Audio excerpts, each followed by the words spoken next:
Imagine a 19-year-old girl, barely an adult, standing in front of a raging crowd, flames licking the air, and the sound of wood crackling beneath her feet. She wasn't just any girl. She was the most feared, respected, and misunderstood figure of her time. This was Joan of Arc, the peasant girl who rose to command armies, crowned a king, and then met one of the most terrifying deaths in history. But what really happened on that fateful day in 1431 was far worse than most people imagine. Let's go back to where it all began. Joan was born in 1412 in a small village in France called Domremy. She was not from nobility. She was not trained in the arts of war. She was just a farmer's daughter. But at the age of 13, Joan claimed she began hearing voices she believed were sent by God. They told her that she had a divine mission, to drive out the English from France and to ensure the rightful heir, Charles VII, would be crowned king. This was during the 100 Years' War, a brutal conflict between France and England. France was divided, weakened, and desperate. When Joan arrived at the court of Charles, dressed as a soldier and speaking with conviction, people laughed. But soon her determination and her visions convinced Charles to give her troops. Against all odds, this teenage girl led men into battle and won. One of her most famous victories came at the Siege of Orléans in 1429. The French had been suffering defeat after defeat, but Joan's presence changed everything. With her banner held high, she inspired troops to push forward. The siege was lifted and her legend was born. Within months, she escorted Charles to Reims, where he was crowned King of France. But her story didn't end in glory. Success bred enemies.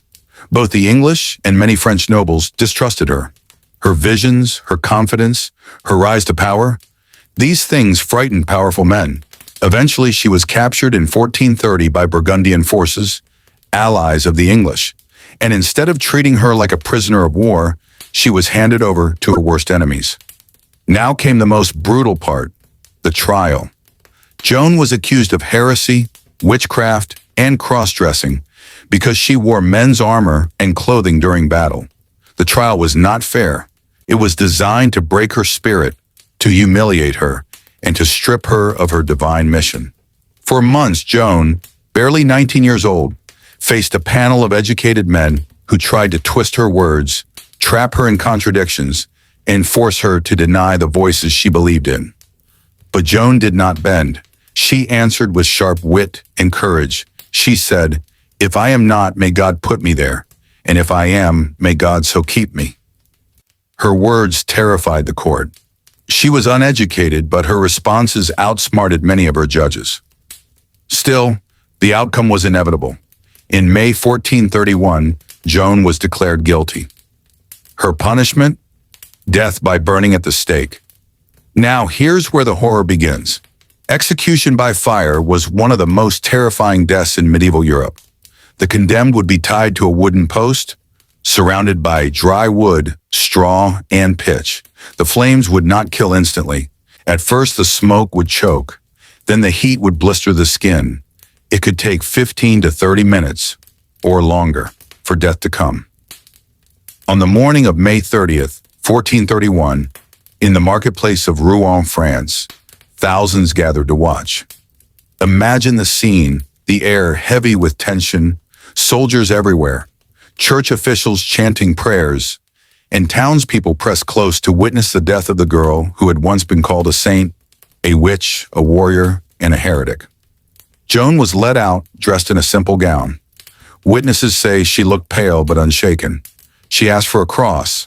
A soldier made a small wooden cross from a stick and gave it to her.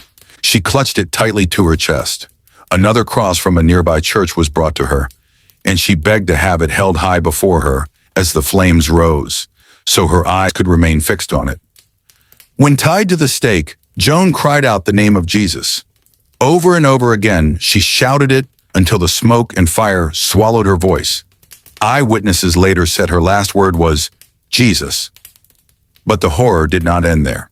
The executioners made sure her death was slow. The fire was lit carefully, so the crowd could see every stage. The smoke began to suffocate her, but the flames climbed too slowly at first. She writhed, prayed, and screamed. The smell of burning flesh filled the square. The people watching were shaken, some wept, some turned away, and others prayed for her soul. Even the English soldiers, hardened by war, felt a chill. As the fire consumed her body, something remarkable happened. Many witnesses swore that they saw no hatred in her, only faith. They claimed her heart did not burn. Even after her body was reduced to ashes, her heart remained whole in the pile. Terrified, the English ordered her remains to be burned again, and then once more, until everything was destroyed. Finally, they gathered the ashes and threw them into the River Seine to prevent anyone from keeping relics of the girl who had become a legend. But burning her body did not destroy her legacy. In fact, it only made her story stronger. The very people who condemned her later admitted they had been wrong. 25 years after her death, the Pope reopened her case. She was declared innocent, her trial was annulled, and she was recognized as a martyr. Nearly 5 centuries later, in 1920, Joan of Arc was canonized as a saint of the Catholic Church. Think about it. A teenage girl who could neither read nor write changed the course of history, challenged kings and armies, and met her death in the most brutal way imaginable. Yet her name lives on to this day. Her execution was meant to silence her forever.